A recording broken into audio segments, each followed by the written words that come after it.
Friday, July 17th, and this is construction update number 3 for the Growing Our Legacy of Faith campaign school expansion.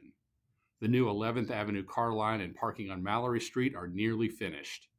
Parking will be available for use in these areas after the asphalt cures for a period of 2 to 3 weeks. 12th Avenue parking improvements continue to progress, with gravel being added and graded and the new sidewalks beginning to be formed and poured. Thank you for continuing to cross from the parking area to the church safely. As a reminder, there will be an off-duty officer on campus Sunday mornings to assist with traffic control and safety. That's all for now, but stay tuned for more.